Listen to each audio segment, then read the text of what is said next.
যে মেয়েটার মিষ্টি হাসি দেখে লাখো মানুষের মন ভালো হয়ে যেত, আজ তার মুখটাই চিরকালের জন্য ঢেকে গেল সাদা কাপড়ে। মাত্র ৩১ বছর বয়সে অনেক স্বপ্ন আর হাজারো আকাঙ্ক্ষা অসম্পূর্ণ রেখে না ফেরার দেশে পাড়ি জমালেন জনপ্রিয় কন্টেন্ট ক্রিয়েটর ও অভিনেত্রী কারিনা কায়সার। মাঠ কাঁপানো বিখ্যাত ফুটবলার কায়সার হামিদ, যিনি একসময় নিজের পায়ের জাদুতে গোটা দেশ মাতিয়ে রাখতেন, আজ সেই শক্ত মনের মানুষটি মেয়ের শোকে পুরোপুরি দিশেহারা। একমাত্র কলিজার টুকরোকে হারিয়ে কাঁদতে কাঁদতে বারবার জ্ঞান হারাচ্ছেন বাবা মা। কিন্তু সবার মনে এখন একটাই প্রশ্ন, চেন্নাইয়ের সেই হাসপাতালের আইসিইউতে জীবনের একদম শেষ মুহূর্তে ঢলে পড়ার ঠিক আগে বাবার কাছে কি এমন আবদার করেছিলেন কারিনা? বাঁচার জন্য কি আকুতি ছিল তার কণ্ঠে? কেনই বা বলা হচ্ছে রাস্তার ধারের সামান্য এক প্লেট ফুচকাই কেড়ে নিয়েছে এই তরতাজা প্রাণ? আজকের ভিডিওতে আমরা জানাবো কারিনা কায়সারের চিরবিদায়ের পেছনের সেই হৃদয় বিদারক এবং অজানা সত্যিটা, যা শুনলে নিজের চোখের পানিও আটকে রাখা দায় হবে। তাই পুরো ঘটনা জানতে ভিডিওটি না টেনে একদম শেষ পর্যন্ত দেখুন। এই তো মাত্র কয়েকদিন আগের কথা। মেয়েটি একদম সুস্থ ছিল, সারাদিন হাসি খুশি থাকতো আর মজার মজার ভিডিও বানাতো। জীবনটাকে সে নিজের মতো করে উপভোগ করছিল।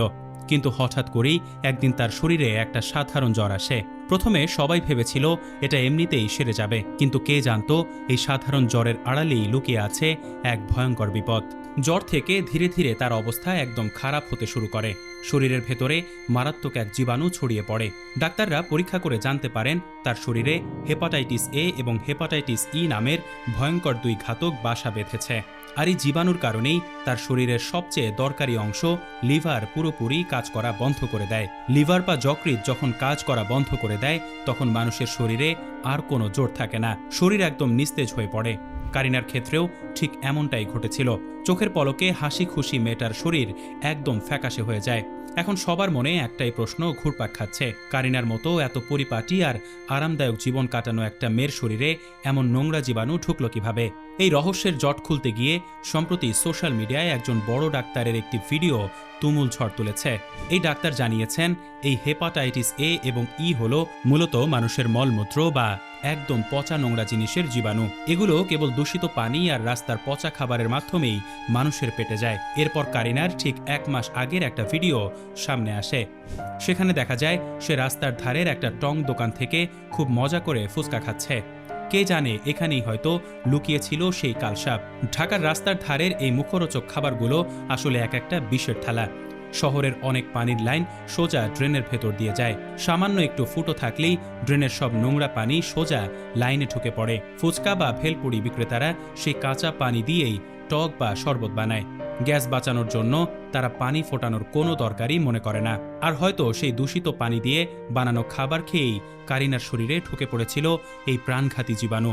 এক প্লেট ফুচকার সাময়িক লোভ কিভাবে একটা হাসি খুশি তরতাজা প্রাণ কেড়ে নিতে পারে, এটা তারই এক জলজ্যান্ত প্রমাণ।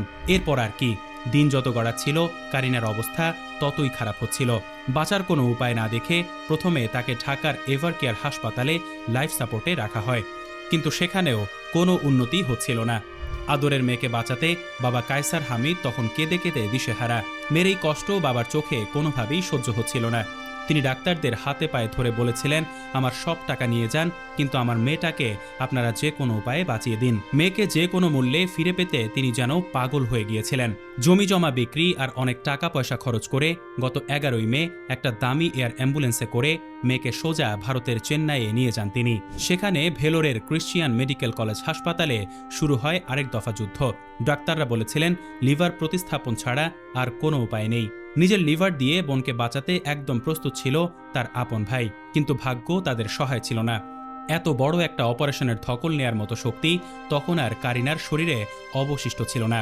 ততদিনে তার ফুসফুসে অনেক পানি আর কফ জমে গিয়েছিল। তাই ডাক্তাররা তাকে প্রচুর অ্যান্টিবায়োটিক দিয়ে আগে শরীরের ওই খারাপ অবস্থাটা কাটানোর চেষ্টা করছিলেন। আর এভাবেই চলতে চলতে চলে আসে সেই অভিশপ্ত 15ই মে। গতকাল ছিল শুক্রবার, রাত তখন আনুমানিক 11:30। চেন্নাইয়ের সেই বিশাল হাসপাতালের আইসিইউতে চারপাশ একদম শুনশান। ডাক্তাররা কারিনাকে কড়া অ্যান্টিবায়োটিক দেওয়ার প্রস্তুতি নিচ্ছিলেন। আর ঠিক তখনই ঘটে যায় আসল সর্বনাশ। হঠাৎ করেই মনিটরে দেখা যায় তার ব্লাড প্রেশার বা রক্তচাপ একদম অস্বাভাবিকভাবে নিচে নেমে গেছে। ডাক্তাররা অনেক চেষ্টা করেও সেই প্রেশার আর বাড়াতে পারলেন না।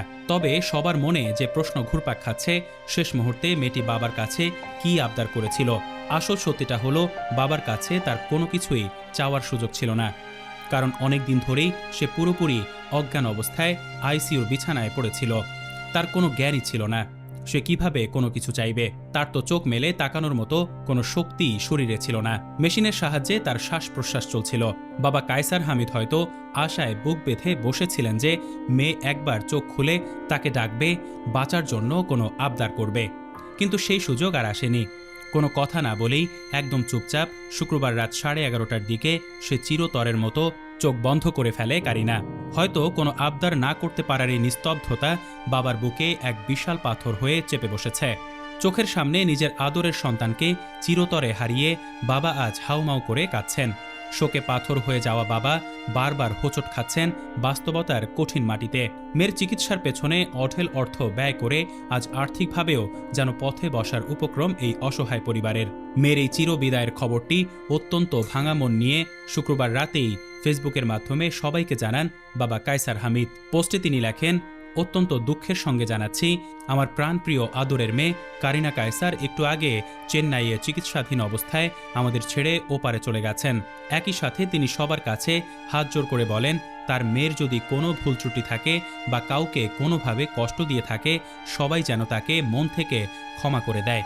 এই পাহাড় সমান কষ্টের সময় যারা তাদের পাশে ছিলেন এবং অনেক সহযোগিতা করেছেন, তাদের সবাইকে তিনি ধন্যবাদ জানান।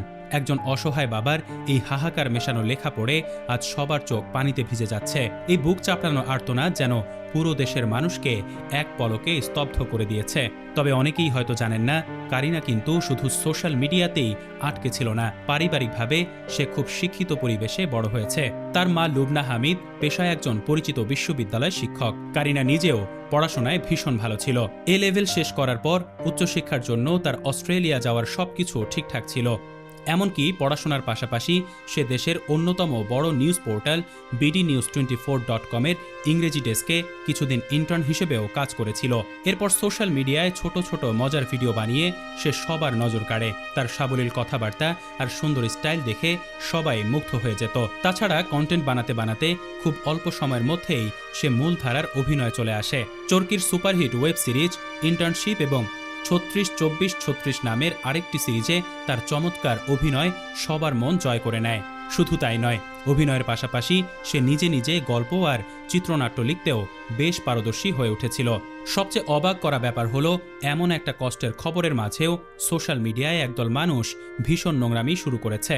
কারিনা শুধু একজন অভিনেত্রী ছিল না, সে ছিল গত জুলাই মাসের ছাত্র জনতার গণ অভ্যুত্থানের সামনের সারির একজন সাহসী মেয়ে।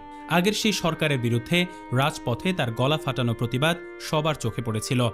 আর ঠিক এই কারণেই তার এমন অকালে বিদায় নেয়ার খবরে ক্ষমতা হারানো দলের কিছু অন্ধকর্মী সমর্থক সোশ্যাল মিডিয়ায় রীতিমতো উল্লাস আর হাসাহাসি করছে। একটা তরতাজা মেয়ের এমন করুণ বিদায়ে কেউ কিভাবে হাসতে পারে তা দেখলে রীতিমতো শরীর শিউরে ওঠে।